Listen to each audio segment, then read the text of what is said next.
L'idée est donc de savoir ce qui se passe, comment ça se passe dans ce qu'on appelle alors disruption, ubérisation, explosion de l'ensemble des modèles, modification des modèles, enfin bref. Et en quoi est-ce que le secteur de l'assurance, à un moment ou à un autre, peut être concerné.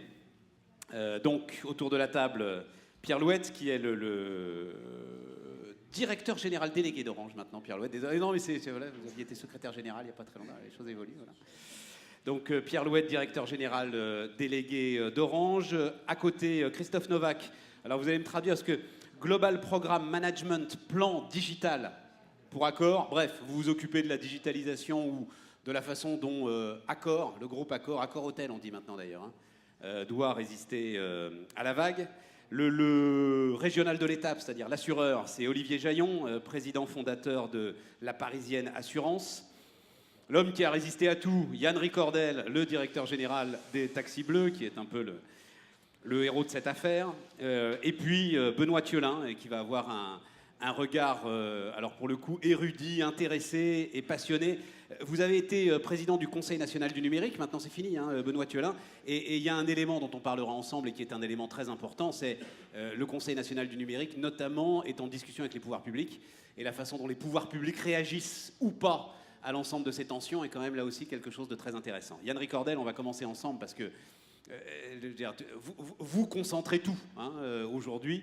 Les taxis sont l'exemple, le symbole de la façon dont tout ça s'est joué. On va faire un premier tour de table assez rapide et ensuite on rentrera dans le dur. S'il y avait un regret sur la façon dont les taxis ont géré l'ensemble de l'épisode Uber et véhicules de tourisme avec chauffeur. Écoutez, des regrets, on peut en avoir beaucoup. Hein. Si on n'a pas de regrets, c'est qu'on ne fait pas d'erreurs, donc on ne prend pas de décision. Et naturellement, il y a eu des erreurs. Je dirais que l'erreur fondatrice de la profession, et je crois qu'aujourd'hui il y a un consensus au sein de la profession pour reconnaître, c'est sans doute en 2007 quand l'ensemble des acteurs économiques constataient qu'il y avait une pénurie de taxis, y compris les syndicats, qui l'ont reconnu par la suite, puisqu'ils ont accepté de libérer le numerus clausus sur les taxis, mais il y avait des propositions. Alors, les premières propositions étaient très avant-gardistes, très agressives, et ont braqué la profession à l'époque, mais ensuite il y a eu le rapport Chassigneux, qui proposait tout simplement de doubler les licences de taxi, de permettre aux taxis de profiter d'une croissance à venir, ouais. Et ça n'a pas été accepté pour des raisons de discussion bipartistes, en tout cas où les syndicats ont cherché à peut-être reculer cette échéance. Et ouais. Malheureusement, la croissance s'est fait sans les taxis. Aujourd'hui, on est dans une crise de croissance où l'offre a peut-être excédé aujourd'hui la demande et on est effectivement, la profession est en difficulté parce qu'elle aurait pu capter à l'époque cette croissance. Elle aurait pu accompagner cette digitalisation assez tôt. Et il y a eu sans doute cette intéressant, dites donc. Ouais, c'est très intéressant. Il y a une demande. Au départ, il y a quand même une demande. Hein. Au départ, il y a la force de la demande que vous aviez sentie et vous vous êtes dit on va pouvoir résister. Alors au départ, il y a effectivement cet élan qui n'a pas été pris au bond et le retour de la digitalisation par le numérique. Je crois qu'aujourd'hui, personne ne conteste l'essor et l'apport dans nos métiers du numérique, dans la relation avec les salariés, dans la relation avec les fournisseurs, avec les clients, bien entendu, les consommateurs. Cette digitalisation de tous les secteurs d'activité, elle doit se faire au pas de charge aujourd'hui si certains secteurs ne sont pas encore concernés, parce que quand elle arrive, c'est une vague, c'est une déferlante. Je l'avais dit il y a 2 ans, hein, c'était d'ailleurs sur votre antenne, c'est un tsunami, et le tsunami, on est encore dedans, on essaie de nager en répondant mieux aux clients, en faisant en sorte que le client soit au cœur des préoccupations. C'est un changement culturel, avant tout, c'est un changement de modèle d'affaires. Oh, on va détailler tout ça, on va détailler tout ça, mais il vaut mieux l'anticiper plutôt qu'effectivement le subir. Christophe Novak, vous allez juste prendre un micro, prenez voilà, un tout petit peu de logistique, comme ça vous aurez chacun le vôtre.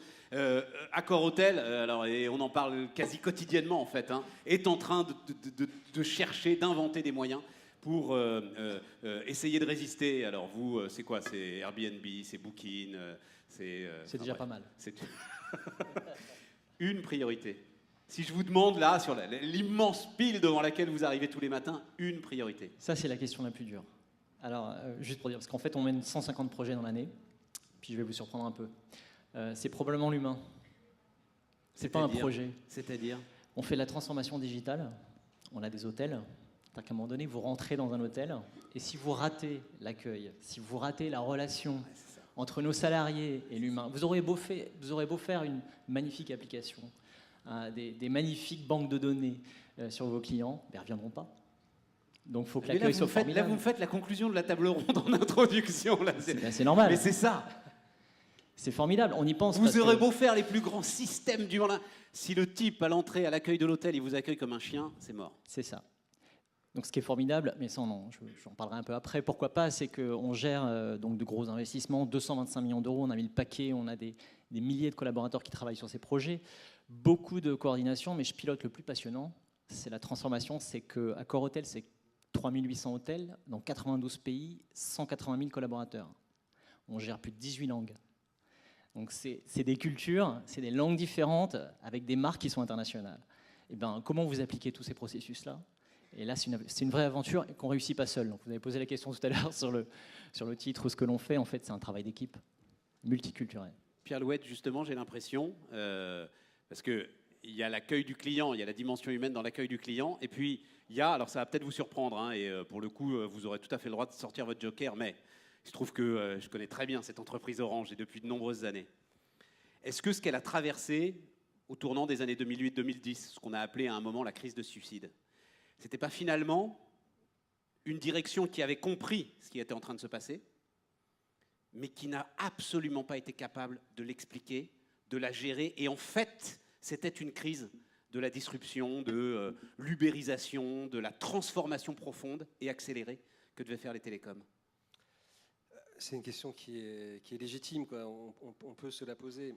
C'est pas exactement ça, en fait, dans l'histoire qui s'est passée. C'est plutôt l'histoire d'une entreprise, pour revenir un instant là-dessus, qui était pas depuis longtemps une entreprise, qui était une administration à l'origine, avec une mission parfaitement définie par la loi, une mission immanente. Sauf qu'on avait un patron qui disait, moi je m'en souviens très bien, en l'occurrence Lombard, qui disait, mais oui, je conduis un 35 tonnes, mais il faut aller vite, ils sont derrière, ils sont en train de nous mordre les mollets, on n'a plus une seconde à perdre.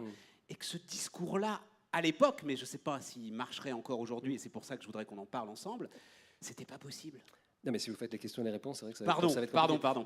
Mais donc j'allais y arriver. Par ailleurs, c'est une question aussi, mais qui serait dans la conclusion, comme Christophe le faisait tout à l'heure, c'est une question de doigté. C'est-à-dire que conduire le changement, conduire ce fameux 35 tonnes aussi, c'est ne pas le faire sortir de la route. C'est emmener tout le monde, c'est ne pas que la cargaison déborde. Si on file cette métaphore routière. Donc il faut absolument emmener tout le monde, expliquer, donner le sens, donner l'envie de cette transformation-là, qu'elle ne soit pas subie, mais qu'elle soit un vecteur d'opportunité. C'est ça le sens général de tout ce qu'on fait aujourd'hui. Alors parfois, on est sous pression, on a tel ou tel phénomène qui vient nous impacter, et on a d'autant plus de raisons d'aller vers la transformation, mais de toute façon, il faut l'expliquer, il faut emmener. Et il y a un discours de la transformation qui est un discours optimiste. Hein. C'est pas on se transforme juste pour en prendre plein la gueule et subir, on va aller vers quelque chose de bien, et on va y aller aussi souvent possible, le plus souvent possible, tous ensemble. Et c'est là où je voulais en venir. C'est la démonstration que vous apportez dans ce dont, moi, à mon avis, on parle trop peu, c'est-à-dire l'incroyable boulot qu'a réalisé Orange sur les 4 dernières années, c'est qu'en fait, c'est possible. Oui, c'est possible. Encore une fois, c'est pas facile, mais il y a des choses sur lesquelles on va moins vite que d'autres, mais c'est un choix qu'on fait. On ne bousculera pas des zones de certitude et des zones de confort psychologique qui sont importantes pour une partie de nos salariés. Mais ce faisant, on va quand même les emmener et faire en sorte qu'ils aillent tous ensemble vers la modernité dans laquelle on est de toute façon entré. On peut les définir avec des mots simples ou c'est trop complexe, ces zones de confort là dont vous dites non, ça on ne peut pas y toucher, ce sera pour plus tard ou... Par exemple, moi je veux dire très simplement, il y a un domaine dans lequel on fait des efforts et on n'a pas attendu en réalité d'ailleurs les startups les plus connues de ce monde pour en faire, c'est l'environnement de travail, là où les gens vivent. On donne un peu plus d'espace qu'avant au fond, on donne un peu plus de confort peut-être, on est moins rigoureux que d'autres concurrents là-dessus, et parce qu'on veut que d'abord on soit dans des bons immeubles, pas que des beaux immeubles ou des immeubles avec des joujoux, mais des bons immeubles où on vive bien, et après on pourra parler de transformation en général. Donc il y a tout ce rapport au travail, on a été malheureusement bien informés de la difficulté de ce rapport au travail, on en a tiré, j'espère, je pense, et sous l'impulsion de Stéphane Richard, beaucoup de conséquences, et c'est comme ça qu'on pourra aller vers la transformation numérique. Benoît Thiolin, comment est-ce que vous apportez un premier commentaire à ce qu'on vient de se dire ? D'abord, je constate par la diversité des secteurs en fait, qui se sont succédés pour parler finalement de la même chose. C'est celui de comment est-ce que des organisations déjà assez anciennes, en tout cas installées dans un secteur économique, sont impactées au fond par cette révolution numérique qui fait qu'un petit acteur, quelquefois avec une start-up, on parlait de Kodak, quand Instagram s'est fait racheter, il y avait, je crois que Kodak, ça a été fermé, il y avait 400 000 employés, ils étaient 15 chez Instagram. Donc voilà, la leçon, c'est qu'une petite start-up avec 15 gars peut à un moment donné défaire parmi les plus grands acteurs. Et donc c'est évidemment une interpellation absolument terrible pour les organisations à se mettre en mouvement. Cela étant dit, je pense que quand on regarde ce qui se passe depuis 4 ou 5 ans, elles s'y sont mises. Et vous n'en avez pas parlé parce que vous avez parlé d'autre chose. Moi, je suis très admiratif, par exemple, de ce que fait Accor dans notamment le lien avec les écosystèmes des petits hôtels et aussi la concurrence qu'il crée sur une plateforme de type Booking.com. Il y a un encablement de la part des taxis aujourd'hui, une mise en marche vers l'innovation qui, évidemment, n'était pas le cas il y a 3 ou 4 ans. Enfin, et ça, je pense que c'est quelque chose d'extrêmement positif. L'autre chose qui me semble intéressante, et je rebondis sur ce que disait Pierre, c'est que je pense qu'il faut qu'on fasse attention aussi, c'est que cette dynamique d'hypercompétition que le numérique apporte se fait avec un double objectif, qui est quand même la marque du numérique, qui est, l'innovation à tous les étages, de design, de service, de modèle d'affaires. Technologique aussi, mais pas que. La plupart de ces innovations, dans Airbnb, dans Uber, il y a très très peu d'innovation technologique. Ouais, c'est une innovation de service. On est capable de redéployer, de redévelopper tous une plateforme de ce type-là. Il n'y a pas d'innovation. Google, on ne le ferait pas en 2 minutes. Mais très honnêtement, de Airbnb ou Uber, il n'y a pas une innovation technologique majeure. Il y a de l'innovation de services, de modèles d'affaires, de design, c'est très bien fait, mais pas forcément hyper techno. Donc je pense qu'il faut voir dans la révolution numérique le fait qu'elle remet l'innovation absolument au centre. Ça redevient à nouveau le cœur de la compétitivité des entreprises. Et c'est plutôt une bonne nouvelle, parce que la deuxième chose qui doit être l'obsession, c'est celle de suivre la demande. Le numérique, ça donne du pouvoir aux clients, aux citoyens, aux employés, aux individus qui avant étaient atomisés et qui aujourd'hui peuvent se regrouper. Bon. Du coup, la conséquence de ça, c'est la qualité du service. Et c'est aussi pour ça que Pierre, il est en train de redonner plus d'espace à ses employés. Bien Pourquoi ? Parce qu'on sort d'une logique, je crois, de stricte optimisation dans laquelle on a été pendant, en gros, 20 ou 30 ans. Il y a des cycles économiques qui sont succédés.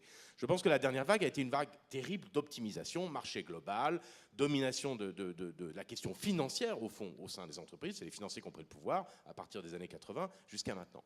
Moi, mon intuition aujourd'hui, c'est que c'est plutôt les créatifs et on va dire, les innovateurs qui sont en train de reprendre le pouvoir et avec un objectif qui est celui de satisfaire absolument le client. Et le client, pour le satisfaire, si vous voulez que le type à l'hôtel, quand il reçoit quelqu'un ou quand on va dans une succursale d'Orange, que le type reçoive bien ses clients, si vous lui mettez une pression incroyable, que vous le traitez au fond comme quelqu'un d'assez peu responsable, qui a un process absolu à respecter, etc., et qui n'a pas de bien-être, il va mal le rendre son service. Et c'est pour ça qu'en fait, on bascule vers autre chose. Et c'est pour ça d'ailleurs que je ne suis pas forcément complètement d'accord avec votre remarque sur la précédente gestion de chez Orange, parce que je pense qu'on était quand même plutôt encore, bien sûr qu'ils voulaient s'adapter, mais je pense qu'on était encore quand même dans une logique d'optimisation.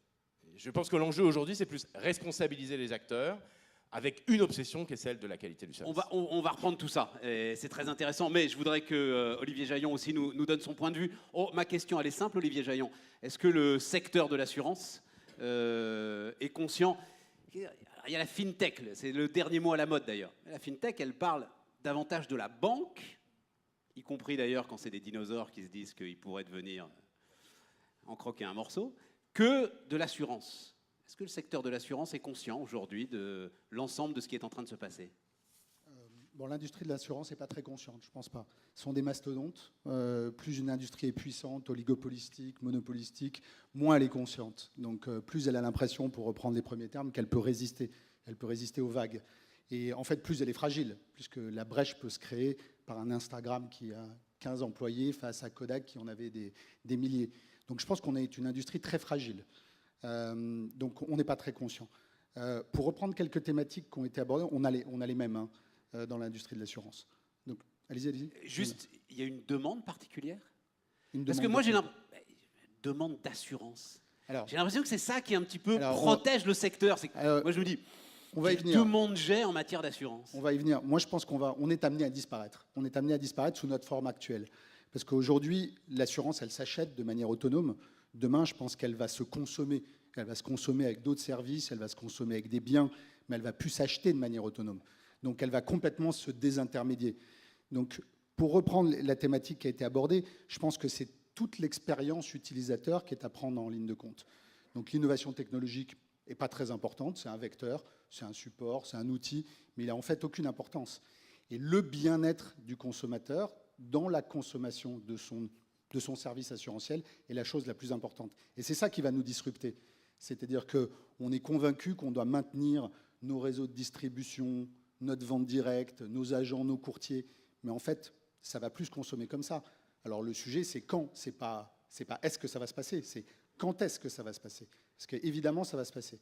Et on voit qu'il y a dans toutes les industries, y compris dans la nôtre, ce qui peut disrupter, ce qui peut nous kodakiser, ça veut dire qu'on va changer l'expérience utilisateur, on va la simplifier, on va la fluidifier, on va créer du bien-être.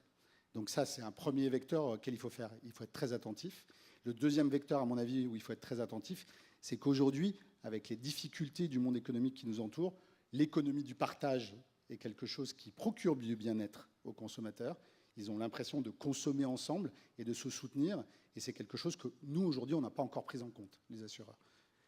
Yannick Cordel, premier point mis en avant, et je crois que vous êtes tous d'accord, donc on va aller assez vite là-dessus. La réponse n'est pas une réponse par l'innovation technologique.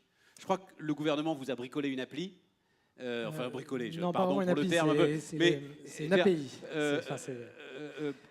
C'est pas une appli. Mais non, elle n'est pas technologique.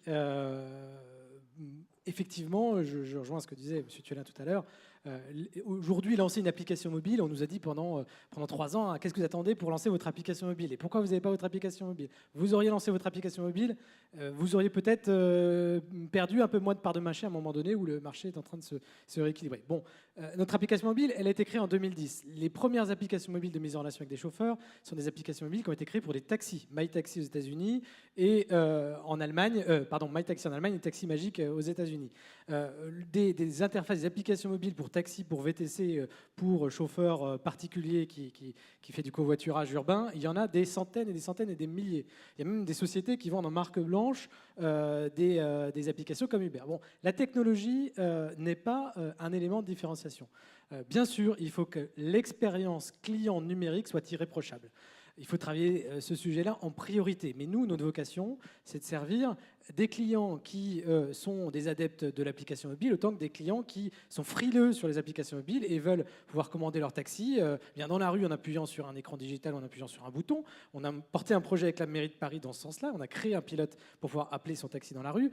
Nous appeler sur un centre d'appel, il y a encore 30%, mais des gens qui veulent appeler, qui veulent avoir un téléconseiller, qu'on leur réponde. Et puis, développer tout un tas d'outils comme un bouton connecté, comme à disposition des hôtels, des lieux d'accueil, etc., pour pouvoir commander son taxi en un bouton. J'ai adoré votre bouton. Voilà, il marche votre bouton, c'est un bouton. Enfin, je ne sais pas si vous l'avez vu, c'est un bouton. Les taxis bleus, bim, j'appuie sur un bouton. Il y a des petites diodes qui tournent, c'est ça. C'est un gros bouton Lego, on appuie dessus. Les hôtes et hôtesses adorent parce que c'est très ludique. Et c'est notre vocation d'apporter des outils. On n'est pas un pure player, on est attaqué par des pure players. Notre vocation, c'est de mieux servir le client par tous les canaux de contact qu'on peut avoir avec le client. Et naturellement, je reviens à votre question, l'enjeu pour des acteurs traditionnels qui se transforment, c'est de parfaire l'expérience client, l'expérience consommateur, la communauté de clients qui peut se créer autour d'une marque.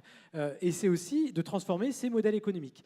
Les clients du numérique sont triplement exigeants. Ils sont exigeants en termes de réactivité, on sait tous. Ils sont exigeants en termes de simplicité du service. Et ça, souvent, on l'oublie. Quand on est une entreprise traditionnelle, on complexifie, on rajoute des couches. Dans l'assurance, je pense qu'on est bien placé pour savoir qu'il faut simplifier. Et dernièrement, ils sont exigeants en matière de transparence. Et ça, la transparence, on l'oublie aussi. On ne peut pas vivre dans un monde opaque à l'heure des réseaux sociaux. C'est pas possible, tout se sait. Et il faut donc restituer l'information au client qui doit l'adopter et construire lui-même le service avec cette transparence. Je vous donne un exemple concret. Attendez, je voudrais reprendre parce que c'était réactivité, simplicité, on dit sans couture dans les télécoms, transparence. C'est les 3 critères fondamentaux. Voilà. Et ça, c'est pas de la techno, ça.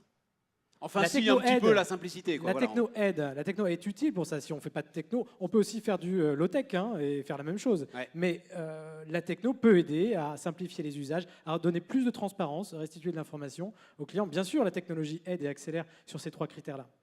Vous alliez. Oui, simplement donner une un anecdote. exemple en matière de transparence. Toujours Et bien. là, pardon, mais le prix de la course de taxi, ça a toujours été un anxiogène. La course d'approche, on ne savait pas combien on allait payer. Maintenant, elle est forfaitisée depuis quelques semaines seulement, mais ça y est, ça avance. Et nous, on a introduit le prix maximum garanti. On s'engage sur un prix plafond sur les courses. C'est exactement l'inverse d'Uber qui fait du surge pricing. Et je pense qu'on a des atouts. Faudrait juste que Les entreprises traditionnelles, on a des atouts pour se battre face aux nouveaux entrants. Faudrait juste que vos chauffeurs soient au courant. Voilà. Nos chauffeurs, nous, alors, vous savez, alors, Juste un petit truc. Non, parce que enfin, on se lève à 3h du matin, vous savez, donc pour le coup, on a eu un rapport avec les taxis qui est parfois un petit peu compliqué. Là, cette nuit-là, le type qui arrive pour vous prendre en charge avec 30 € au compteur. Donc vous lui dites, vous savez, c'est pas possible, 30 € au compteur. Attendez, il vous dit, bon d'accord, je vous le fais à 15 €. Mais non, c'est plafonné, c'est 7. Mais comment ça, c'est 7? Et c'est là où effectivement les choses changent. On peut dans le taxi appeler voilà. 7. Et il y a un mec qui dit oui, monsieur le taxi, maintenant c'est 7 € maximum. Voilà. On vous rembourse automatiquement. Et surtout, grâce à la technologie, vous enregistrez votre carte bancaire par centre d'appel ou sur l'application mobile, vous êtes débité automatiquement au prix qui a été garanti, annoncé. C'est ça, l'intermédiation, ça a aussi du bon pour ça, pour la transparence et la relation avec le client. Pierre Louette. Non, mais juste, on ne peut pas ne pas... J'aime bien ces 3 points-là. On ne peut pas ne pas rebondir. Oui, les 3 points sont excellents, mais il y a une chose qui est claire, et Benoît l'a mentionné tout à l'heure aussi, le numérique, il vient quand même aussi souligner, et vous l'avez dit également, monsieur, des situations de rente. Il y a quand même souvent à la base une rente. Et on peut la qualifier de rente excessive ou de rente confortable ou de petite rente, ça dépend. Il y a aussi des gens qui sont des petits rentiers. Après tout, c'est assez respectable d'être un petit rentier. Je pense que dans l'industrie des télécoms, on a eu à un moment aussi une rente. Il y avait une répartition de la rente. Vous croyez entre non. un peu... Non, mais attendez, je le dis, donc oui, c'est pas la peine de souligner. Je l'ai déjà dit. Si, ça avait un peu de vie. Toujours un peu souligné avec vous. Hein. Mais donc voilà, il y a eu ça. Et donc, on est arrivé dans un monde dans lequel un certain nombre d'acteurs se sont attaqués à cette rente-là. Et c'est quelque chose d'assez vertueux, évidemment, dans l'économie. Moi, j'ai un exemple aussi, puisqu'on parlait d'anecdotes. Skype, aujourd'hui, c'est à peu près 40% des appels voix dans le monde. Skype, quand c'est apparu, c'était un ubérisateur, je ne sais pas comment il fallait le dire, des télécoms. Je pense qu'à l'époque, moi, je n'étais pas dans les télécoms, j'étais dans une industrie beaucoup plus pauvre qui subit des avanies qui est la presse et les médias. Mais on a essayé dans les télécoms de les empêcher d'exister. On a essayé d'empêcher que ça passe, on a tout fait. Si on avait été peut-être plus malin à l'époque dans ce secteur-là, on aurait investi massivement dans cette industrie et dans cet acteur-là. Finalement, c'est Microsoft qui l'a fait pour des raisons qui nous échappent toujours assez massivement d'ailleurs. Et en tout cas, ils sont entrés dans Skype. Donc aujourd'hui, on n'aurait pas perdu 40% du volume. Donc vraiment, une des leçons, et ça fait quand même une dizaine d'années qu'on reçoit ce genre de leçons maintenant, et je pense que l'assurance est prête à les accueillir et à les comprendre, et a déjà compris une bonne partie, c'est qu'on doit anticiper, on doit accompagner le changement plutôt qu'essayer de s'y opposer, et on doit chercher tout de suite à apprendre. Dans la Rome antique, les barbares arrivaient, ils prenaient le pouvoir, et puis ils devenaient romains. Et donc on les civilisait d'un certain point de vue. On apprenait quelque chose d'eux, ils enrichissaient la civilisation, et on apprenait à mieux fonctionner. Mais là, c'est un peu pareil. Les barbares viennent disrupter chacun des secteurs, et on doit apprendre. Nous, on le voit, puisqu'on est ceux qui donnent l'accès aux barbares. Mais oui, l'industrie des télécoms, c'est ça qui est intéressant. Elle a une position assez particulière, c'est que tout ça, ça passe par nous. Quand même. Mais oui. Ça passe par des réseaux, et on passe notre temps, et je peux vous dire qu'on y met pas mal d'énergie et d'envie, à investir comme des bêtes pour que les réseaux soient meilleurs, pour qu'on soit mieux disrupté. Pardon, hein, juste pour finir mon raisonnement. Et donc, on déploie tout ce qu'on peut comme réseau mobile fixe pour donner l'accès à des gens dont une partie de l'activité, quand même, c'est aussi d'essayer de piquer nos clients. C'est ça qui est assez fascinant. Mais en même temps, on ne peut pas empêcher nos clients d'accéder à ceux dont ils ont vraiment envie. Et ça nous renvoie à une conclusion provisoire qui était également un des points d'introduction, c'est que tout commence et tout finit par le client. Si on veut réussir dans tous ces phénomènes, on doit se dire toute la journée, qu'est-ce qu'il veut le client? Qu'est-ce qu'on va lui donner? Une des raisons pour lesquelles, par exemple, WhatsApp se développe bien, c'est que WhatsApp, ça en fait plus qu'un SMS de base. Je suis obligé de le dire quand même. Le SMS, il n'a d'ailleurs pas été conçu pour ça, mais on ne sait pas quand la personne en face l'a lu. On ne peut pas vraiment voir s'il est double coché ou pas. On ne sait pas s'il a été reçu. Mais parce qu'au départ, c'était un système de communication entre techniciens dans les réseaux. Voilà. Donc on a appris, on est en train d'essayer de développer des choses qui vont s'inspirer de ce qui a été une révolution, c'est WhatsApp. Et puis il y a ce côté gratuit qui fait évoluer nos modèles. Non mais justement, juste une question sur Skype, parce que Skype vous posez un problème, alors sur lequel là il n'y a pas de réponse, c'est la gratuité. Vous ne pouviez pas finalement répondre à Skype parce que Skype vous disait ce que vous faites n'a pas de valeur. En fait, on aurait probablement pu se dire on va développer le système ou l'accompagner et autour de ça, dont on accepte l'idée que cela deviendra gratuit, on vendra d'autres services. Ouais, en fait, c'est le fait de monter en gamme, c'est de vendre plus de choses et c'est d'ailleurs, chacun le sait, dans chacune de nos industries, on va avoir des produits d'appel, on va avoir un service et puis à partir de ce service, des options et puis surtout une part de consommation chez un individu, une part de son affection aussi, une part de sa fidélité et on sait que c'est beaucoup plus onéreux de gagner un client que de le fidéliser. quand on ne l'a pas entièrement perdu, c'est déjà pas mal comme point de départ. Christophe Novak, alors, vous voulez juste réagir à ça, mais derrière, je voudrais qu'on parle ensemble d'un deuxième élément très intéressant, qui est, ne croyez pas que ce soit une affaire de start-up et d'amateurs, vous êtes face à des masses d'investissements qui peuvent être considérables. Mais d'abord, est-ce que vous voulez réagir à tout ce qui a été dit là, sur la relation client au sens très large ? À beaucoup de choses, mais on pourrait dire beaucoup de choses, mais on va avancer. Donc, le point de démarrage, parce que je trouve intéressant ce que disait Benoît, effectivement, l'économie dite collaborative, elle nous dit quoi ? C'est du C2C, du consommateur au consommateur. Et c'est le déclencheur qui fait remettre, mais ça a déjà été dit, qui remet le consommateur, le client au centre. Je reprends, on parle par l'exemple, parce qu'on est là pour ça. Le point de démarrage du plan digital, ça a été de refaire le parcours client. Et on s'est aperçu depuis des années que l'hôtellerie, son excellence d'ailleurs, parce que nos chers cofondateurs, nos fondateurs, qui sont des Français, étaient dans l'excellence du processus et dans l'excellence de la normation, on s'est aperçu que nous, on tournait sur le produit. C'est-à-dire qu'on voulait l'excellence de l'hôtel. Et puis, il a fallu se résoudre à regarder, mais qu'est-ce que fait un client avant que de venir dans un hôtel ? Et après, d'abord, il rêve à ses prochaines vacances. Après, il va chercher à sélectionner un peu son hôtel. Alors, où est-ce qu'il va chercher cette information ? Après, il la réserve. Après, il prépare son voyage. Après, il arrive dans votre hôtel, enfin. Puis après, il revient et il partage. Et quand vous rajoutez ce qui se passe dans le numérique et les plateformes, c'est là où un booking, alors c'est ça qui est fascinant, on a parlé de la rente, donc je vais rebondir justement en glissé, c'est que nous, l'hôtellerie, on va dire, on estime grosso modo qu'il y a 14 millions de chambres d'hôtel dans le monde.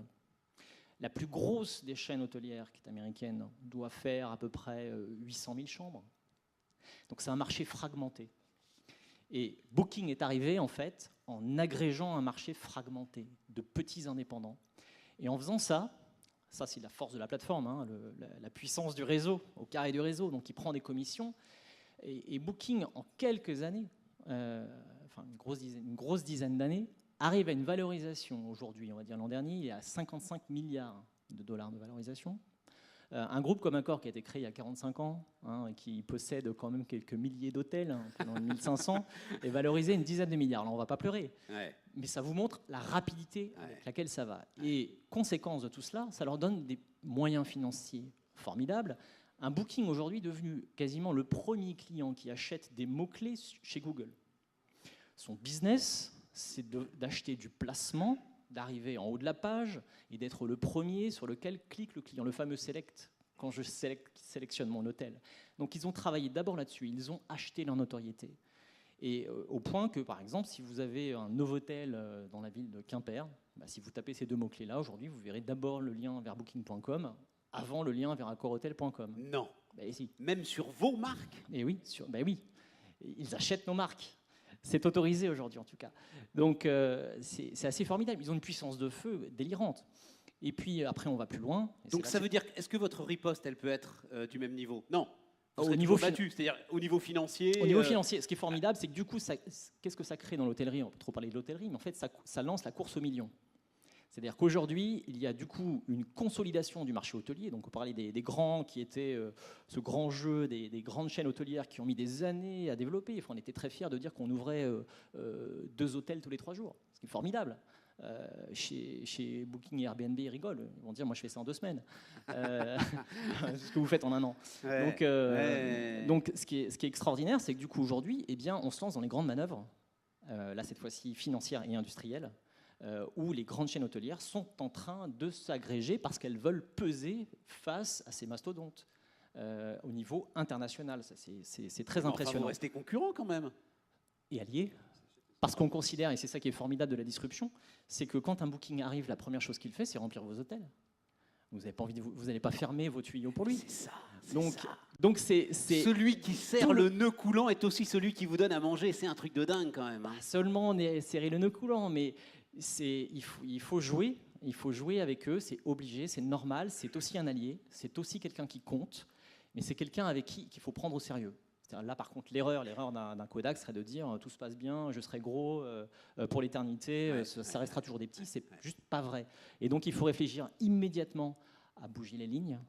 Et là, on a d'autres histoires à raconter, bien sûr. Benoît Thiolin, juste un mot, cette idée que ce sont, et je trouve qu'on le dit assez peu, des puissances financières considérables aujourd'hui qui sont en train de s'attaquer aux plus... qui n'ont peur de personne, en fait. Donc un groupe. Oui, bien sûr, en fait, qui unifient des marchés, en fait, y compris des marchés très fragmentés. C'est l'exemple que vous preniez qui est très éclairant. Et qui, parce qu'ils sont globaux, même en prenant des commissions qui ne sont pas forcément toujours énormes, en réalité disposent assez vite d'une puissance de frappe financière considérable, qui est en plus augmentée par la valorisation parfois quand même assez délirante qui est faite et qui peut poser question quand même. Enfin, je veux dire, voilà, on verra si Booking vaut les 1500 hôtels ou le triple des 1500 hôtels qu'il a fallu 50 ans pour construire.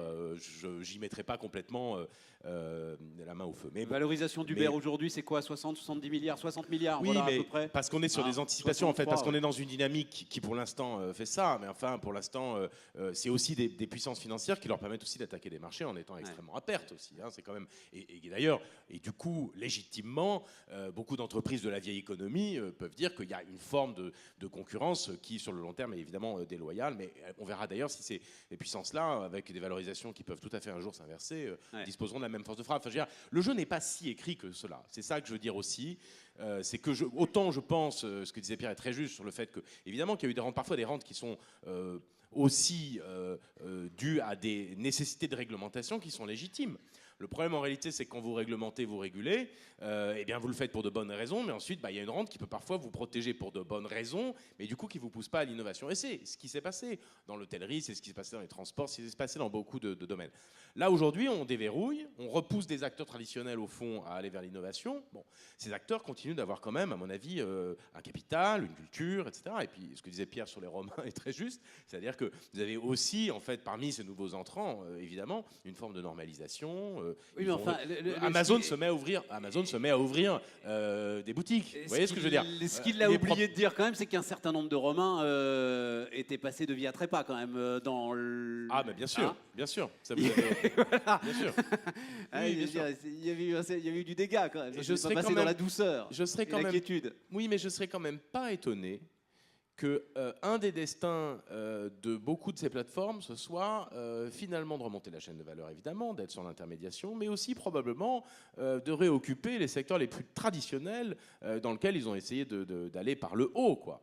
Ce que je veux dire par là, c'est que je ne sais pas, mais on peut tout à fait imaginer qu'un jour, Airbnb se mette à construire des hôtels ou à en racheter, que Uber développe ses propres flottes. Enfin, c'est pas. Et donc, je pense que ça doit être aussi une forme de réassurance sur le fait que je ne suis pas sûr qu'on puisse être à la fin, sur le long terme, simplement une plateforme en restant over the top. Moi, là-dessus, je suis beaucoup plus réservé. Pourtant, je mets ma casquette de geek, mais je crois qu'à un moment donné, la maîtrise d'infrastructures physiques est aussi une garantie de stabilité, y compris financière, sur le long terme.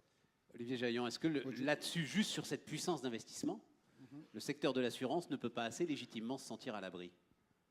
Parce qu'il développe, lui, une puissance d'investissement considérable. Oui, mais on ne la met pas au bon endroit, je pense, aujourd'hui. Donc, on ne la met pas à l'endroit qui est notre métier de base, qui est la couverture du risque, qui est la conception du produit et la couverture du risque. On veut garder notre positionnement sur l'intégralité de la chaîne de valeur. On parlait de chaîne de valeur. On ne veut pas se couper d'une partie de la rémunération, puisqu'on veut maîtriser notre distribution.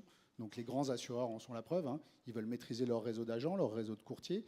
Donc ils ne veulent pas se couper d'un bout de la chaîne de valeur. Alors que notre puissance financière, selon moi, elle doit se concentrer sur l'absorption du risque, qui est notre métier de base. Donc on parlait d'anticipation tout à l'heure, c'est très important. On doit se mettre en anticipation sur les business models et non pas en réaction. Donc nous, par exemple, à la Parisienne, on s'est libéré de tous nos réseaux de distribution, on les a vendus pour faire que de la conception de produits et du portage de risque. Et dire, écoutez, il y a un océan rouge de la distribution, ça se désintermédie. Donc nous, on est là pour vous créer des produits et couvrir le risque. On n'est pas là pour faire autre chose. Vous parliez Quand vous dites créer des produits, couvrir le risque, ça veut dire à ce moment-là, qui sont vos clients? Nos clients, c'est ceux qui vendent eux-mêmes des produits qui auront besoin d'être assurés. Exactement. C'est ceux qui vendent des services, c'est ceux qui vendent des produits et qui ont besoin de créer une expérience utilisateur simplifiée en disant ce qu'on vous vend, c'est déjà couvert. Vous en préoccupez pas. C'est simple pour vous. C'est ça. On ne veut pas que vous vous compliquiez la vie, on veut vous la faciliter. C'est ça. Donc nous, on s'est positionné là-dessus en disant le credo, c'est que chaque industrie va devoir se reconcentrer sur un petit bout de la chaîne de valeur qui est son métier d'origine. Donc, et je pense que c'est ça la clé du succès. C'est extrêmement important. C'est comme ça qu'on peut recréer une expérience utilisateur simplifiée. Juste un exemple dans notre industrie d'anticipation. Il y a quelques années, quand je dis il y a quelques années, c'est quelques décennies, il y a eu l'arrivée en France de ce qu'on a appelé les mutuelles sans intermédiaire. Les mutuelles sans intermédiaire, c'est la Massif, la MAF, la Matmut, tous ces gens qui font partie du paysage assurantiel aujourd'hui. Il y a 20, 30 ou 40 ans, ils n'existaient pas. En quelques années, ils ont pris 50% du marché de l'assurance des particuliers, de l'automobile, de l'habitation, de ce qui fait votre quotidien. Alors que les assureurs traditionnels pensaient que c'était absolument impossible. Juste, ils ont recréé l'expérience utilisateur, ils ont donné une qualité du service client absolument perfectible, pas perfectible, les autres étaient perfectibles, eux étaient parfaits. Et ils ont pris 50% d'un marché qui représente des milliards d'euros. Donc il n'y a pas eu d'anticipation du marché.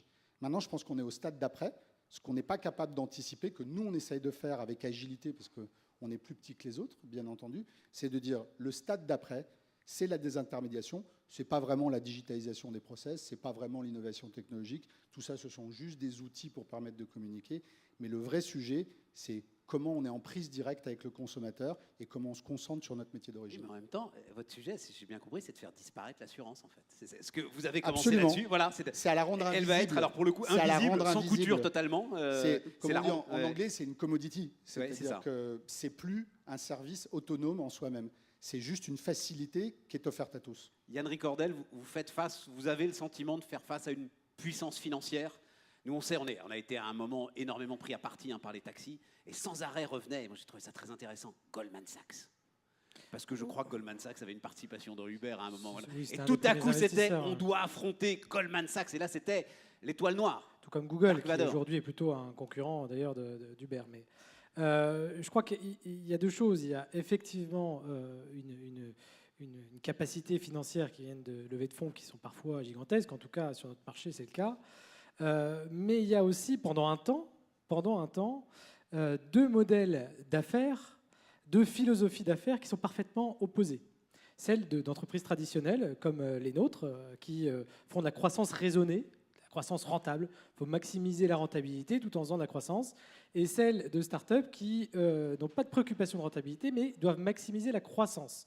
Je n'ai pas de jugement de valeur par rapport à ça, simplement le revenu de l'un et de l'autre ne se fait pas du tout au même endroit.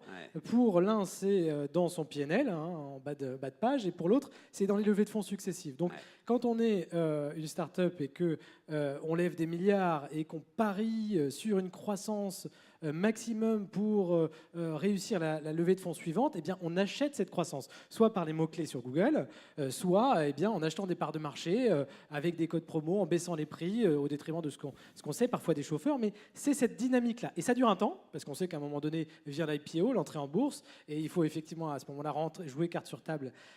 Et ce n'est pas toujours évident pour les entreprises qui sont parfois opaques dans ces levées de fonds.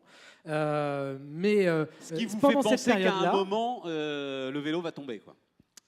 Forcément, à un moment donné, on joue la transparence et on verra si ces modèles over the top peuvent être rentables à un moment donné à l'échelle mondiale, alors que on connaît, nous, les ratios de rentabilité et il n'y a pas de magie par rapport à ça. Voilà. Donc, simplement, oui, pendant un moment, c'est très difficile. Il faut trouver l'équilibre sur le marché. Il ne faut pas attendre pour parfaire son expérience client, pour parfaire ses outils numériques, pour accélérer dans la transformation numérique et pour permettre à tout le monde, les travailleurs, les salariés et les consommateurs de profiter de cette transformation numérique. Si vous permettez, oui, parce que tout le monde a envie de réagir à ça. Mais les placements privés d'Uber se passent très mal sur les marchés financiers aujourd'hui. Le premier placement privé d'Uber a été fait par Goldman Sachs, qui a été effectivement obligé d'en assumer une partie elle-même. On a pensé que Goldman Sachs... Et aujourd'hui, c'est Morgan Stanley qui fait la deuxième partie du placement privé d'Uber et ça se passe mal. Pour rester latiniste, oui, c'est ça. Ça commence à mal se passer. Couscous tandem. Ça commence à mal se passer. Catilina. Oui, vous vouliez dire un mot là-dessus ? Oui, je rejoignais un petit peu. Vous avez-vous aussi le sentiment qu'il suffit de tenir, enfin évidemment, on va pas revenir en arrière, hein, tenir, modifier tout ce que vous voulez modifier, mais qu'à un moment le vélo va vaciller. Très différemment. Tenir, c'est mourir de toute manière. Tenir, ça veut dire garder ses lignes et puis résister, faire le dos rond. Alors là, c'est totalement inutile. Donc, nous, on a la chance d'avoir un patron formidable. Donc lui, il est dit droit devant. On a quelques aventures à le faire. L'idée, c'est surtout de courir aussi vite que la vague. Enfin, là, il faut surfer. Et pour surfer, il faut aller aussi vite que la vague. Il faut tenir dessus. Donc, moi, je rejoins Benoît en disant que l'histoire n'est pas écrite. Ça, c'est certain. Il ne faut pas être défaitiste. Premièrement, il ne faut pas se dire c'est fini, c'est foutu. Donc, il faut se remettre, penser, réfléchir et être surtout agressif. Donc nous, on a notre deuxième compagnon de jeu qui s'appelle Airbnb. Et là, c'est formidable parce qu'on ouvre un nouveau marché. Donc on ouvre de nouvelles perspectives. Et là, on s'est dit, où est-ce qu'on va? Et donc récemment, nous, on s'est dit, on va commencer à expérimenter parce que ça veut dire que ces clients qui, peut-être en semaine, vont dans un hôtel pour raison d'affaires, le week-end, ils vont sur Airbnb louer un appartement. Donc c'est une autre expérience. Et en quoi ça change leur perspective par rapport à l'hôtel? Et donc là, récemment, on est allé fort. Hein. On a acheté One Fine Stay tout récemment pour quand même une petite somme, 150 millions d'euros. Ça veut dire quoi le signal? Ça veut dire d'abord, c'est une vraie plateforme qui existe depuis 5 ans, qui est présente dans 5 grandes villes dans le monde. Et aujourd'hui, elle s'adosse à un grand groupe. Pour nous, c'est une véritable opération industrielle. Parce que c'est quoi le business model de One Fine Stay? C'est pas un mini Airbnb qui a réouvert quelques appartements. Ils vont dans un créneau spécial, donc on est dans de la niche, parce que c'est normal aussi, on va aller chercher la valeur de la location de l'appartement haut de gamme. Les 500 plus beaux appartements du monde, nous a dit votre patron quand il est venu nous voir. Donc ça, c'est intéressant, parce que Airbnb n'attaquait pas cette niche. Et sur cette niche-là, il y a besoin de services. C'est-à-dire que ce sont des gens qui viennent où tout doit être parfait, les outils, les produits doivent être parfaits, tout doit être nickel, des jolies serviettes, des majordomes, pourquoi pas. Et ils fournissent tout ça. Donc en fait, ils se sont lancés pas seulement dans une plateforme agnostique, et c'est ça qui est intéressant. On commence à voir la mixité des modèles, où il y a le digital, tout est en ligne, tout est numérique, tout est à distance. Et là, on commence à fournir de la valeur. Et on revient sur l'humain. Et ce qui nous intéresse, c'est ça finalement. Par contre, ce qui nous intéresse, c'est leur capacité de déploiement qui sera probablement beaucoup plus rapide que si on devait continuer à aller vers des franchisés et à racheter des hôtels. Donc il faut mixer les modèles et il faut commencer à embrayer les vitesses et puis commencer à courir avec la vague. Mais tout le monde pense que le surf est une question d'équilibre, et vous avez raison, le surf est une question de vitesse. Oui, absolument. Pierre Louette, c'est en ça où, finalement, et je voulais finir là-dessus, parce que ce que vous êtes en train de faire avec la banque est quand même très intéressant. Le premier message que vous envoyez, alors vous allez évidemment nous expliquer tout cela, hein, c'est quand même que c'est pas seulement une affaire de start-up et que ça y est, les dinosaures commencent à se dévorer entre eux. Et ensuite, au début, j'ai pas compris ce que vous faisiez, puis un jour, l'un de vos confrère m'a dit, juste un truc, réfléchissez à un truc, monsieur Soumier, les agences bancaires sont vides, les boutiques Orange sont pleines. C'est à travers peut-être l'élément dont on a dit à un moment que ça allait être un élément pour vous compliquer à gérer, la boutique, que vous allez disrupter la banque et que Orange aujourd'hui veut s'attaquer au modèle bancaire. Oui, enfin, on veut surtout compléter nos activités. On n'est pas dans une logique agressive, mais on se dit qu'on a effectivement cette chaîne de relations avec le public qui est très grande. On a déjà beaucoup d'informations. On parlait de big data tout à l'heure. On a beaucoup d'informations sur nos clients, ce qu'ils font, leurs transactions. Ils nous confient énormément de choses. Bon. Quand on leur a posé la question de façon un peu ouverte, tout ça, et si en plus il y avait des services financiers, les gens ont dit assez massivement, bah oui, pourquoi pas, on en a déjà en fait avec vous.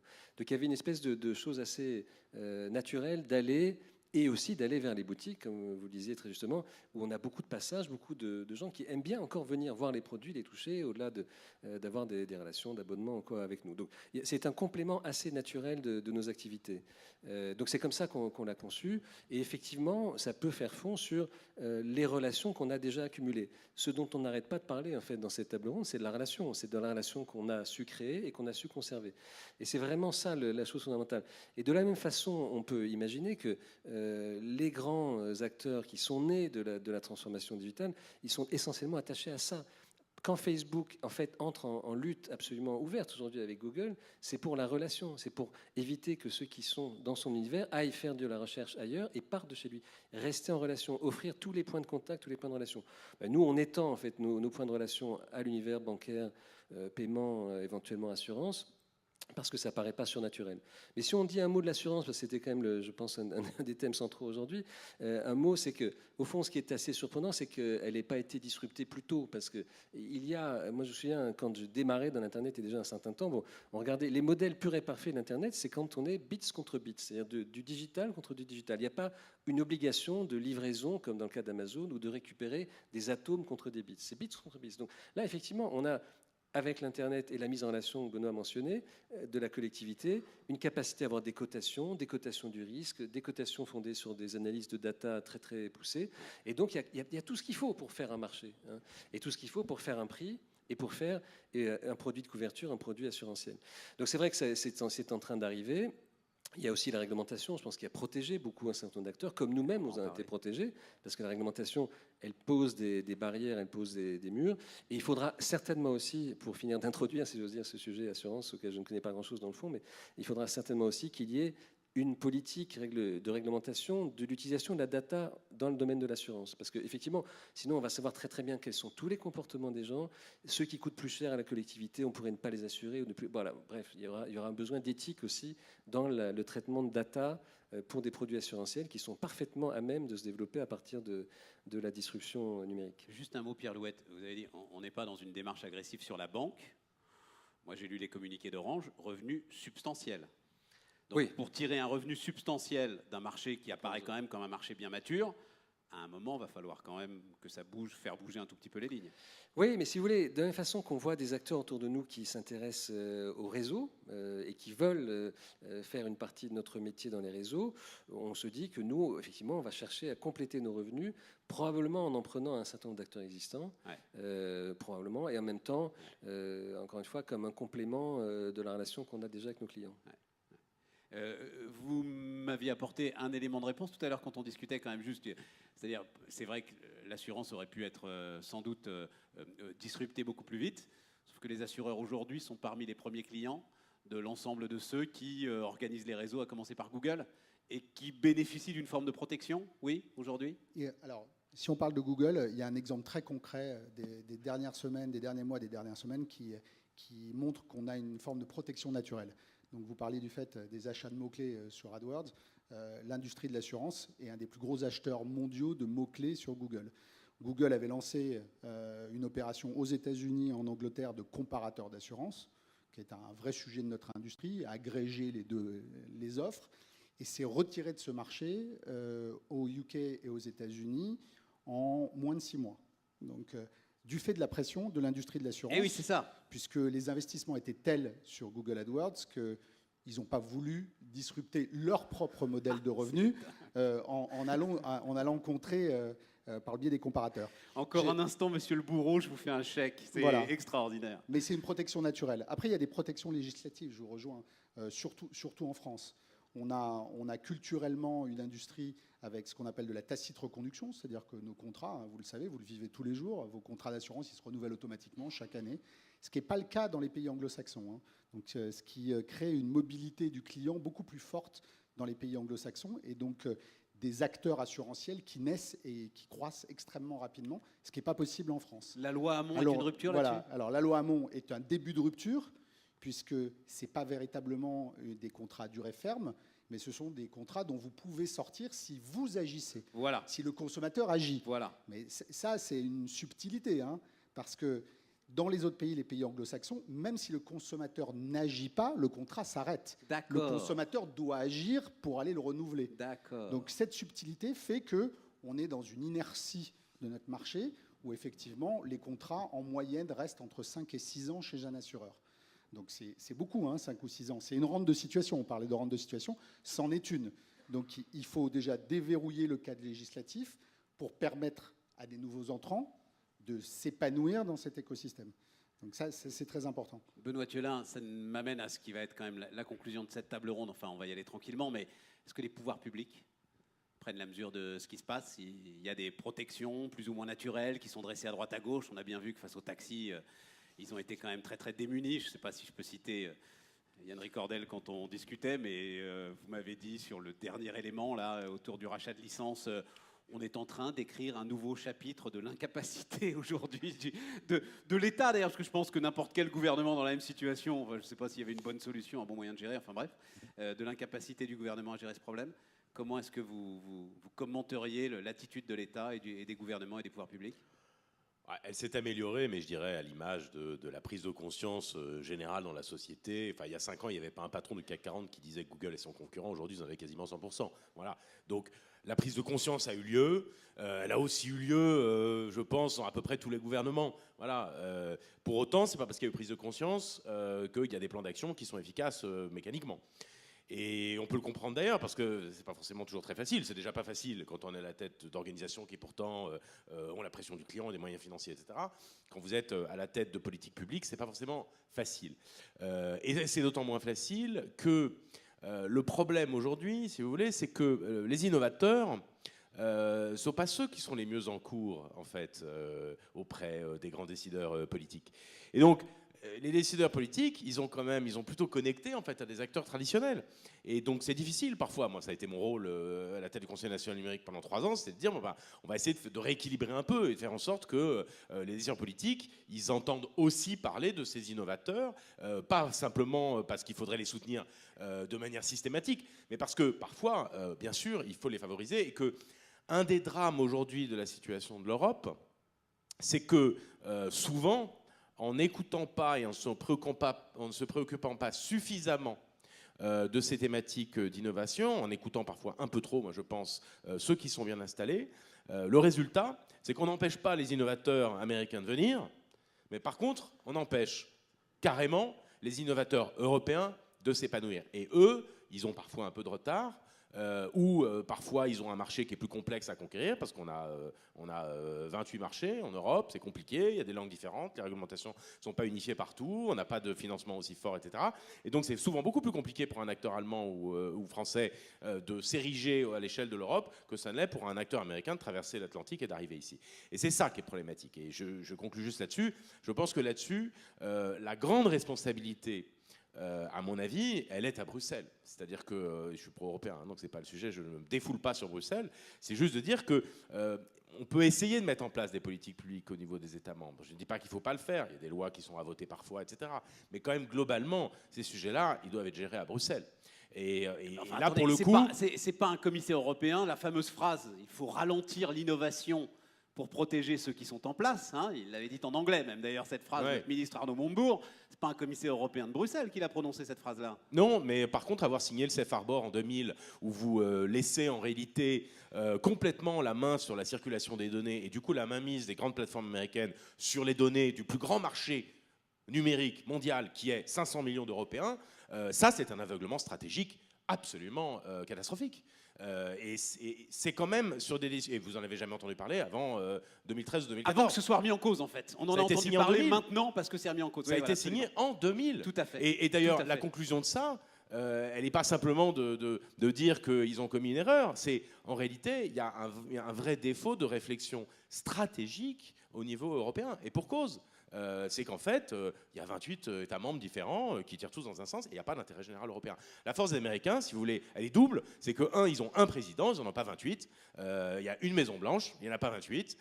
Et puis la deuxième chose, c'est que la moitié des gens qui travaillaient à la Maison-Blanche, ils étaient chez Google avant-hier, ils y retournent demain. Et ça, si vous voulez, quand vous regardez à l'Élysée, vous regardez au Bundestag, vous regardez à Bruxelles, la manière dont sont constitués, on va dire, les entourages des grands décideurs publics, il n'y a pas assez d'innovateurs, il n'y a pas assez de scientifiques, il n'y a pas assez de représentants, au fond, de ces nouveaux, de ces innovateurs. Et vous ne pensez pas que si on avait bloqué Google, je suis désolé, hein, la question me brûle les lèvres, si on avait bloqué Google en l'an 2000, l'Europe n'aurait pas pris, alors pour le coup, un retard de compétitivité qu'elle n'aurait jamais rattrapé. Si, bien sûr, mais moi je ne suis pas du tout pour bloquer capable Google. De faire... Je sais ce que l'on doit à Google et je pense que d'ailleurs, c'est d'ailleurs la complexité de la situation. C'est, Google fait aussi faire des bonds de productivité absolument considérables à l'ensemble de l'économie. Et pas que à l'économie, à notre quotidien. Pierre Louette, Google a changé ma vie. Je vous ferai pour prendre la conclusion. Allez-y, Pierre Louette, et je demanderai la conclusion. Pour prolonger juste un instant ce que disait Benoît, moi j'avais été frappé par une chose, c'est qu'il a fallu attendre 15 ans après la naissance de Google pour qu'il y ait un premier sommet européen consacré au numérique. C'était en 2013, je crois, la première fois qu'il y avait une réunion de chefs d'État sur les sujets du numérique. Alors que ça faisait un petit moment que c'était en train de changer quand même, et qu'on voyait des tendances très lourdes. Il y a eu beaucoup de sommets sur l'agriculture, qui est tout à fait importante aussi, hein, bien sûr, et qui a une dimension symbolique très forte. Bon. Mais voilà, le numérique, c'était 15 ans après, et on a pris cette conscience-là. Donc, après, la deuxième réflexion, peut-être un peu en conclusion, qu'on peut faire, c'est qu'on est là dans un sujet d'innovation et de propagation de l'innovation. Bon. Et il y a bien un moment dans lequel se reconstitue à partir d'une innovation forte et d'une qualité de service très forte, quand même, qui est celle d'un Google, d'un Facebook et même d'un Booking. Ils trouvent à faire quelque chose qui n'existait pas, qui n'était pas un service rempli auparavant. Donc il se constitue aussi une rente de l'innovation. Et puis celle-là, elle va avoir tendance à être à nouveau répartie, je pense, dans une période un peu plus longue, entre d'autres acteurs qui vont apprendre à faire la même chose, qui peut-être le feront mieux. Donc on est dans cette logique qui, jadis, a été décrite dans les relations internationales, c'est tout empire périra. Il y a toujours un moment où l'empire est attaqué par un nouvel acteur, un nouveau conquérant qui vient sur ses brisées aux marches de l'empire et qui vient expliquer comment on peut faire mieux ou convertir des populations entières. Donc il n'y a pas à nouveau de situation établie pour toujours, si on se met dans une période un petit peu longue. Mais il y a, ceci dit, et pour reprendre ce que vous disiez tout à l'heure, il est vrai aussi que dans la phase de changement, c'est un peu dur pour certains acteurs. Et c'est vrai que c'est pour ça que ça grince, ça coince, ça couine et ça souffre vraiment aussi, et qu'il y a beaucoup d'emplois détruits. Ça, c'est aussi une préoccupation qu'on peut avoir, parce que dans cette dimension schumpeterienne que tout le monde a toujours souligné, on voit beaucoup la destruction, on ne voit pas tant que ça la création. Et dans le domaine de l'emploi, il y a plus d'emplois effectivement détruits que créés, ça c'est absolument évident. Et ça nous emmène aussi à d'autres notions sur lesquelles on a glissé, comme l'économie du partage, et par exemple l'assurance de l'économie du partage. Si on partage des véhicules, si on partage plein de choses qu'on les met en commun, comment on va être assuré? Peut-être par des moments d'assurance, il y aura des moments d'assurance dans une vie. Bon, tout ça doit être rendu possible par la data.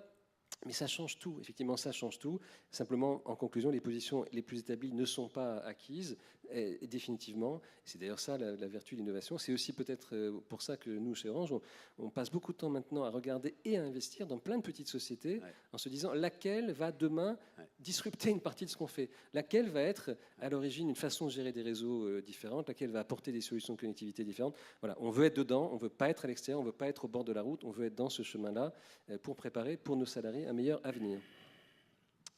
Phrase de votre patron, 80% des entreprises du digital ont été créées par des moins de 35 ans. Des moins de 35, oui. 90% des décisions dans les entreprises sont prises par des plus de 50 ans. Et des hommes surtout aussi.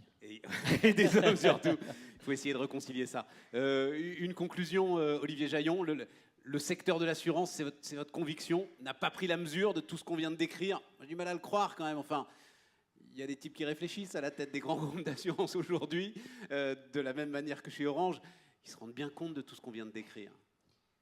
Moi, je voudrais juste lever un point. Il y a une chose dont on a très peu parlé, on a à peine effleuré. C'est la transformation de l'entreprise à l'intérieur, la valorisation du capital humain et la réorganisation de l'entreprise. Et si on veut faire vraiment de l'anticipation, on doit effectivement réfléchir à nos modèles économiques, mais on doit d'abord se transformer en interne pour pouvoir imaginer les modes de consommation de demain des gens qui nous entourent. On a tous des âges à cette table ronde où on a connu des modes de communication complètement différents. Moi, j'ai connu le téléx quand j'ai démarré, j'ai connu le fax, j'ai connu l'email. Aujourd'hui, mes enfants lisent plus leurs emails. Ils ont 4352 emails non lus parce que c'est trop lent. Donc, ce qu'ils lisent, c'est les communications éphémères. Donc, on a très peu abordé le sujet de la transformation interne de l'entreprise. Moi, je crois qu'on n'est ni l'industrie de l'assurance, ni les autres industries. On est adapté en termes d'organisation interne. On croit encore beaucoup à la hiérarchie. Moi, je ne crois plus à la hiérarchie. Je crois à la méthodologie. On voit les grandes entreprises qui ont explosé au niveau mondial. Google a inventé la méthode agile. Toyota, à une époque, a inventé Lean. Aujourd'hui, celui qui va disrupter, celui qui va gagner, c'est celui qui va d'abord s'organiser en interne pour pouvoir comprendre ce qui se passe à l'extérieur. Et ça, c'est quelque chose qui est abordé par personne. On parle de digitalisation des process, on parle d'innovation technologique. Non, votre voisin, oui, mais on en fait un peu. Ils ont payé pour... Ils ont payé, mais vous parlez de l'industrie de l'assurance. Énormément là-dessus. Je pense que c'est une des industries qui est le plus en retard sur cette réflexion de la révolution interne de l'organisation. Et comme on est les plus en retard là-dessus, je pense qu'on risque d'être véritablement complètement disrupté, voire kodakisé, par des nouveaux entrants, parce qu'on ne s'est pas révolutionné en interne. Donc, moi, si je devais dire, oui, il y a des gens qui pensent, il y a des gens qui réfléchissent, mais comme vous le dites, c'est des gens qui ont peut-être le double, voire le triple de l'âge de leurs propres consommateurs, et je ne suis pas sûr qu'ils soient capables d'imaginer la manière dont ces gens-là ont envie de vivre et ont envie de consommer. Et malheureusement, on est une industrie régulée, comme la banque. Il y a 2 industries régulées en France et dans la majeure partie des pays. C'est la banque et les compagnies d'assurance, puisque... Pardon ? Oui, la politique aussi, oui. Absolument. Les taxis, je crois, sont irrégulés aussi. Oui, mais nous, on a des problèmes de solvabilité. On a des problèmes de solvabilité parce qu'on a la potentialité à léser les gens qu'on assure ou les gens dont on garde les économies, on va dire. Donc on est régulé, ce qui fait qu'on a une hiérarchie très lourde et avec des dirigeants qui ont un âge, à mon avis, qui ne correspondent pas aux consommateurs qu'on va devoir servir. Merci messieurs, merci beaucoup pour cette table ronde. Merci infiniment pour cette table ronde très intéressante. Merci de nous avoir suivis et je vais demander à Grégoire Dupont et à Patrick Lelon de conclure l'ensemble de cette journée. Merci beaucoup.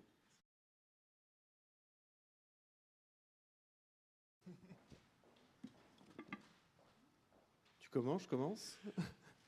On peut commencer l'un et l'autre, déjà pour dire que finalement, toute cette journée était assez riche. Il n'y a pas eu trop de langue de bois, contrairement à ce qui arrive souvent dans ce genre de manifestation. Moi, ce que je retiendrai, c'est qu'on n'est pas à la fin du monde, mais on est à la fin d'un monde, que l'innovation est le maître mot qui a été mis en avant à chaque fois.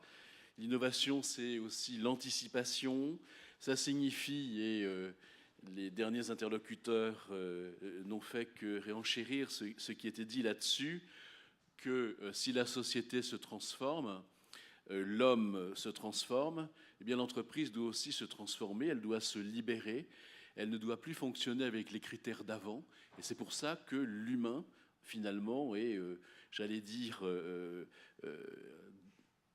le compagnon ou le maître de la technologie, peu importe, mais qu'en tout cas, rien ne pourra se faire sans lui, et qu'il nous faudra donc, pour pouvoir effectivement anticiper, pour pouvoir